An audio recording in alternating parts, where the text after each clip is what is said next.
ಕನ್ನಡಿಗರಿಗೆ ನಮಸ್ಕಾರ. ನೀವು ನೋಡ್ತಾ ಇದ್ದೀರಾ ಬಿಪಿ ನ್ಯೂಸ್ ಕನ್ನಡ. ನಾನು ಭುವನ.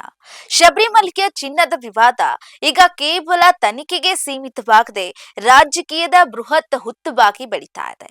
ಈ ಪ್ರಕರಣದಲ್ಲಿ ಕಾಂಗ್ರೆಸ್ನ ಹಿರಿಯ ನಾಯಕಿ ಸೋನಿಯಾ ಗಾಂಧಿ ಅವರ ಹೆಸರನ್ನ ಎಳೆದು ತಂದಿರೋದು ರಾಹುಲ್ ಗಾಂಧಿ ಅವರಿಗೆ ತೀವ್ರ ಅಸಮಾಧಾನಕ್ಕೆ ಕಾರಣವಾಗಿದೆ.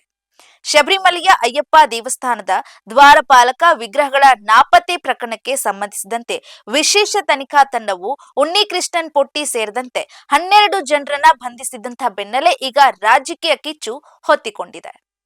ಈ ವಿವಾದ ಸ್ಫೋಟಗೊಳ್ಳುವ ಮುಖ್ಯ ಕಾರಣ ಆರೋಪಿ ಉನ್ನಿಕೃಷ್ಣನ್ ಪೊಟ್ಟಿ ಅವರು ಮತ್ತೆ ಸೋನಿಯಾ ಗಾಂಧಿ ಹಾಗೂ ಕಾಂಗ್ರೆಸ್ ಸಂಸದರಾದ ಆಡೂರು ಪ್ರಕಾಶ್ ಮತ್ತು ಆಂಟನಿ ಅವರೊಂದಿಗೆ ಇರುವಂತಹ ಭಾವಚಿತ್ರಗಳು ಬಹಿರಂಗಗೊಂಡಿದ್ದಂಥದ್ದು. ಆಡಳಿತಾರೂಢ ಆಗಿರುವಂತಹ ಸಿಪಿಐ ಈ ಚಿತ್ರಗಳನ್ನ ಅಸ್ತ್ರವಾಗಿ ಬಳಸಿಕೊಂಡು ಕಾಂಗ್ರೆಸ್ ನಾಯಕರಿಗೆ ಆರೋಪಿಗಳೊಂದಿಗೆ ಸಂಬಂಧ ಇದೆ ಅಂತ ಹೇಳಿ ನೇರ ವಾಗ್ದಾಳಿಯನ್ನ ನಡೆಸ್ತಾ ಇದೆ. ಕೇರಳ ವಿಧಾನಸಭೆಯ ಕಲಾಪದಲ್ಲೂ ಈ ವಿಚಾರ ಭಾರಿ ಕೋಲಾಹಲವನ್ನ ಸೃಷ್ಟಿ ಮಾಡಿತ್ತು.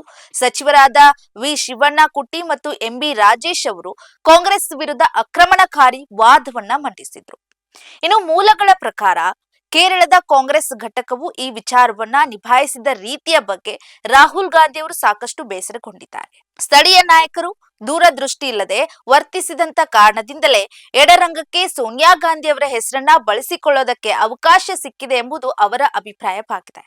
ಆದ್ರೆ ಕಾಂಗ್ರೆಸ್ ಹೂಡಿದಂತ ಆಕ್ರಮಣಕಾರಿ ತಂತ್ರವೇ ಅವರಿಗೆ ತಿರುಗುಬಾಣವಾಗಿದೆ.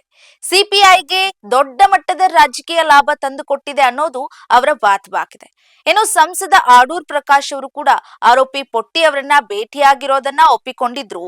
ತಮಗೂ ಚಿನ್ನದ ಪ್ರಕರಣಕ್ಕೂ ಯಾವುದೇ ಸಂಬಂಧ ಇಲ್ಲ ಅಂತ ಸ್ಪಷ್ಟನೆಯನ್ನ ನೀಡಿದ್ದಾರೆ.